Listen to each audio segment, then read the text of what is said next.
এই গল্পটি দুর্বল হৃদয়ের মানুষের জন্য নয়।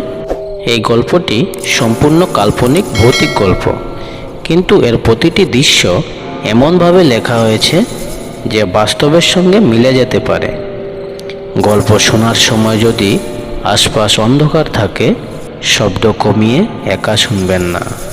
আমরা যে আজ গল্পটি নিয়ে এসেছি, গল্পটি একেবারে অন্যরকম একটি ভৌতিক গল্প। আমরা আশা করব এরকম গল্প আপনারা আগে শুনেননি। তাহলে আর দেরি না করে চলুন শুরু করা যাক আমাদের আজকের গল্প, ধূপকাঠি। বৃষ্টি ভেজা এক সন্ধ্যা। গ্রামের নাম নবগ্রাম। চারদিক ঘন জঙ্গল, কাদামাখা রাস্তা আর মাঝে মাঝে শেয়ালের ডাক। সেই গ্রামে কয়েক মাস হলো নতুন এক দোকান খুলেছে, মল্লিকের পূজার সামগ্রী। ছোট দোকান, কিন্তু অদ্ভুত একটা গন্ধ সবসময় ছড়িয়ে থাকে ওখান থেকে। ধূপের গন্ধ, তবে তাতে কেমন যেন পুরো মাংসের মতো একটা গন্ধ মিশে থাকে। দোকানের মালিক রামনাথ মল্লিক, মুখচূড়া মানুষ, চোখে লাল আভা। লোকজন বলে ওর দোকানের ধূপকাঠি নাকি একবার জ্বালালে পূজা অসম্পূর্ণ থাকে না, দেবতা খুশি হন। কিন্তু গ্রামের লোকেরা আরেকটা কথাও ফিসফিস করে, যে ধূপকাঠি রাত 12টার পর জ্বলাবে সে নাকি আর সকাল দেখতে পাবে না। একদিন গ্রামের তরুণ গোপাল হেসে উড়িয়ে দিল কথাটা। বন্ধুরা মজা করে বলল, তুই তো নির্ভীক মানুষ, তুই একবার রাত 12টায় জ্বালিয়ে দেখ না। গোপাল হেসে বলল, ঠিক আছে, কাল রাতেই জ্বালাবো, দেখা যাক ভূত আসে কিনা। রাত নামলো, চারিদিকে অন্ধকার, দূরে কুকুরের হু হু ডাক। ঘড়ির কাঁটা 12টায় এসে থামল। গোপাল মোমবাতি জেলে হাতে নিল সেই নতুন কেনা ধূপকাঠি। তাতে একটা সোনালি মোড়ক ছিল, লেখা তন্ত্র ধূপ। সে আগুন ধরিয়ে পাথরের থালায় রাখল। ধূপের ধোঁয়া উঠতে শুরু করলো, ঘন, কালচে, ভারী ধোঁয়া। কয়েক সেকেন্ডের মধ্যেই ঘরটা ভরে গেল অদ্ভুত গন্ধে। তারপর সে দেখল ধোঁয়ার ভেতর থেকে একটা ছায়া নড়ছে। ধোঁয়া যেন মুখ নিচ্ছে, দুটো চোখ, তীক্ষ্ণ দাঁত, ভয়ানক মুখ।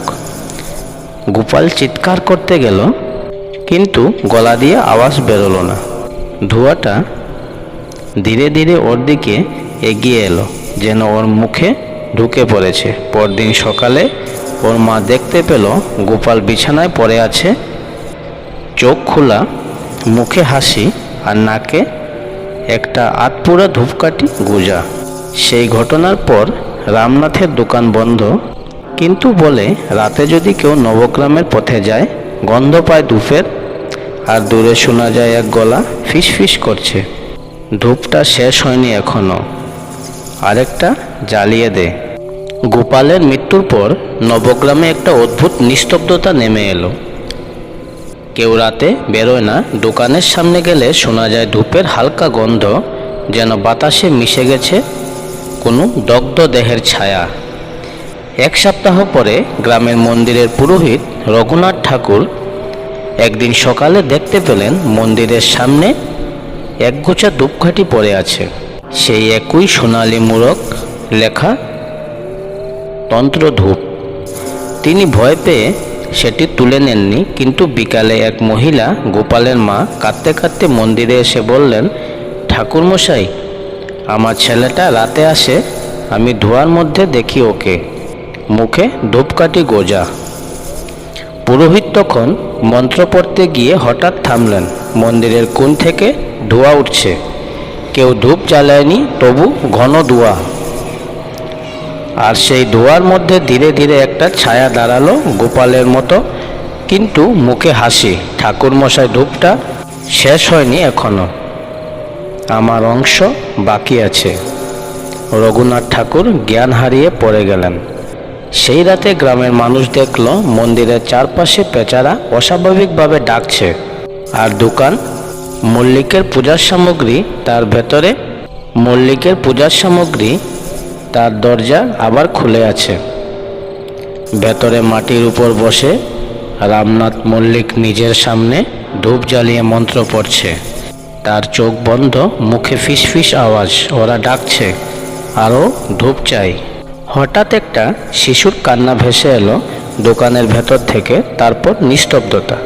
পরদিন সকালে দোকান খুলে দেখলো গ্রামবাসী রঘুনাথ নেই, কেবল দোকানের মেঝেতে পড়ে যাওয়া শত শত ধূপকাঠি, আর দেওয়ালে রক্ত দিয়ে লেখা, যে ধূপ জ্বালে সে ধোঁয়ায় মিলিয়ে যায়। তারপর থেকে নবগ্রামে একটা অলিখিত নিয়ম তৈরি আছে, কেউ কোনো নতুন ধূপকাঠি ব্যবহার করে না, আর যদি হঠাৎ কোথাও ধূপের গন্ধ ভেসে আসে সবাই দরজা বন্ধ করে দেয়। তবে একটাই জিনিস আজও কেউ বুঝে না, প্রতি পূর্ণিমার রাতে মন্দিরের ঘণ্টা নিজে থেকেই বাজে, আর বাতাসে মিশে থাকে সেই একই গন্ধ ধূপকাঠির। তারপর কানে ভেসে আসে হালকা ফিসফিস, ধূপটা শেষ হয়নি এখনো। রামনাথ মল্লিকের অদৃশ্য হওয়ার পর পুরো নবগ্রাম যেন এক অজানা অন্ধকারে ঢেকে গেল। দিনের আলোতেও কুয়াশা জমে থাকে, পাখিরা গান গায় না, এমনকি কুকুরগুলো পর্যন্ত চুপচাপ। লোকজন বলে ধূপের গন্ধটা এখন বাতাসে লেগে গেছে। রামনাথ গেছে, কিন্তু ধূপটা এখনো জ্বলছে কোথাও। একদিন গ্রামের স্কুলের শিক্ষক মোহনবাবু, যিনি এসব কুসংস্কারে বিশ্বাস করতেন না, ঠিক করলেন তিনি পুরো ব্যাপারটা তদন্ত করবেন। রাতে টর্চ, বাইবেল আর কয়েকটা মন্ত্রলেখা কাগজ নিয়ে তিনি বেরোলেন দোকানের দিকে। দোকানটার দরজা আধ খোলা। ভেতরে পা দিতেই একদম নাকে এসে লাগলো সেই গন্ধ, ধূপের মিষ্টি গন্ধের সঙ্গে একটা পুরো মাংসের বাজালু ঘ্রাণ। দেওয়ালে কালো ছাই লেগে আছে, আর মেঝেতে কিছু পুরনো ধূপকাঠি পড়ে আছে, যেগুলোর আগা কখনো ঠান্ডা হয়নি। মোহনবাবু নিচু হয়ে একটা ধূপকাঠি তুলতেই শুনলেন, ওটা ছুঁয়ো না, ওটা এখনো শেষ হয়নি। কণ্ঠটা স্পষ্ট, কিন্তু চারপাশে কেউ নেই। টর্চের আলো দেওয়ালে ফেলতেই দেখা গেল ধোঁয়ায় আঁকা একটা মুখ, চোখ দুটো গলিত, আগুনের মতো লাল। মোহনবাবু চিৎকার করে দরজা খুলে দৌড়তে গেলেন, কিন্তু দরজা বন্ধ হয়ে গেছে ভেতর থেকে। ভেতরের ঘর অন্ধকারে ঢেকে গেল, ধোঁয়া ঘন হতে লাগলো। সেই ধোঁয়ার মধ্যে তিনি দেখলেন রামনাথ মল্লিক হাঁটু গেড়ে বসে আছেন। তার চোখের জায়গায় দুটি জ্বলন্ত ছাই, মুখ দিয়ে বেরোচ্ছে কালচে ধোঁয়া। আমি বিক্রি করেছিলাম ধূপ, কিন্তু জানতাম না ওরা ধূপে বন্দি ছিল। ওরা? মোহনবাবু কাঁপতে কাঁপতে বললেন, হ্যাঁ ওরা, 5 জন তান্ত্রিক যারা নিজেদের অমর করতে চেয়েছিল। মৃত্যুর পর আত্মা ধূপে বেঁধে ফেলেছিল।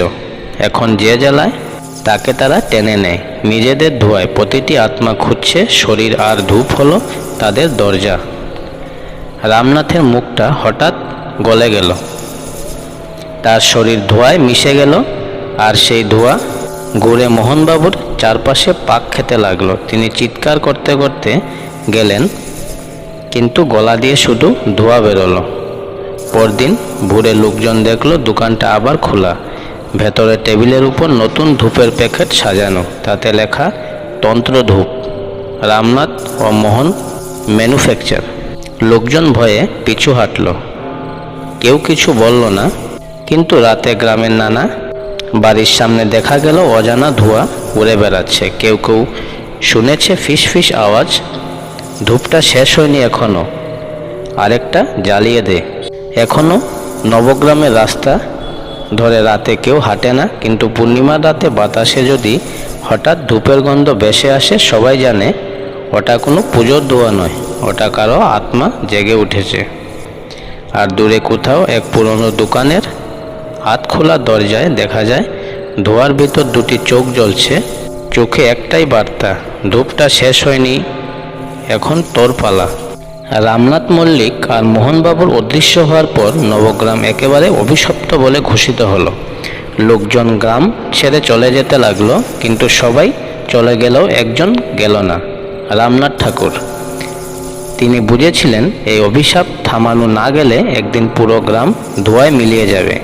রঘুনাথ বয়স্ক মানুষ, কিন্তু তার বিশ্বাস ছিল যত বড় অশুভই হোক, দেবতার নামে তন্ত্রের আগুনে তা দগ্ধ হয়। এক সন্ধ্যায় পূর্ণিমার আলোয় তিনি নিজে মন্দিরের দরজা বন্ধ করে বসে পড়লেন। সামনে রাখলেন সেই সোনালি মোড়কওয়ালা শেষ প্যাকেট তন্ত্রধূপ, মাটিতে আঁকলেন যজ্ঞচক্র, মাঝখানে রাখলেন গঙ্গাজল আর পবিত্র অগ্নি।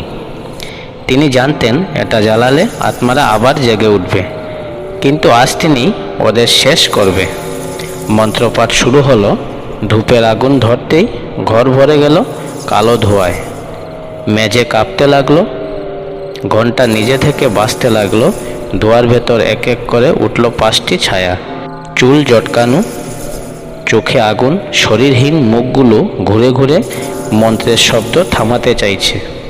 কে সাহস করলো আমাদের ডেকে আনতে? রঘুনাথ চোখ বন্ধ করে জপ করছিলেন ওম তক্রং যজামহে। ধোঁয়া ঘন হয়ে ওর গলায় পেঁচিয়ে ধরল। নিঃশ্বাস বন্ধ হয়ে এলো, কিন্তু তিনি থামলেন না।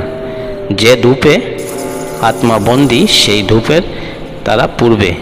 এই বলে তিনি হাত বাড়িয়ে আগুনের মধ্যে ছুঁড়ে দিলেন শেষ ধূপকাঠিটা। চোখ ধাঁধানো আলো ছড়িয়ে পড়ল পুরো মন্দিরে। আগুনের গোলা ঘুরতে লাগলো। ধোঁয়ার ভেতর থেকে চিৎকার, না, আমরা অসম্পূর্ণ। এক মুহূর্তের জন্য মনে হলো সব কিছু থেমে গেছে। তারপর ভয়ানক বিস্ফোরণের মতো আওয়াজ, আর ধোঁয়া মিলিয়ে গেল। সকালবেলা লোকজন দৌড়ে এলো মন্দিরে। ভেতরে শুধু ছাই, আর মাঝখানে পাথরে পোড়া ধূপকাঠির গুঁড়ো। রামনাথ ঠাকুরের শরীর মেলে পড়ে আছে, মুখে শান্ত হাসি, হাতে ধরা একটা পুরো ধূপ, যেন শেষ পর্যন্ত জ্বলিয়ে গেছেন দেবতার নামে। সেই দিন থেকে নবগ্রামে আর কখনো সেই ধূপের গন্ধ পাওয়া যায়নি। দোকান ভেঙে ফেলা হলো, কেউ আর তন্ত্রধূপ নাম উচ্চারণও করে না। কিন্তু পুরনো লোকেরা বলে পূর্ণিমার রাত যখন বাতাস ভারী হয়ে ওঠে, দূরে কোনো অচেনা ঘরে মৃদু ধোঁয়া দেখা যায়, আর সেই ধোঁয়ার ভেতর থেকে শোনা যায় এক গলা, ধূপটা শেষ হয়নি এখনো। এইভাবে গল্প ধূপকাঠি শেষ হয়। একটা ভয়, একটা অভিশাপ, আর একটা প্রশ্ন রেখে, ভয় কি শেষ হয় নাকি কেবল রূপ বদলায়? গল্পটা এখানেই সমাপ্ত হচ্ছে। গল্পটি আপনাদের কেমন লাগলো কমেন্টে জানাতে ভুলবেন না। যদি ভালো লাগে তাহলে লাইক, কমেন্ট, শেয়ার এবং চ্যানেলটি সাবস্ক্রাইব করে রাখবেন, যাতে এ ধরনের গল্প প্রতিনিয়ত পেতে পারেন। সবাই ভালো থাকবেন। ধন্যবাদ।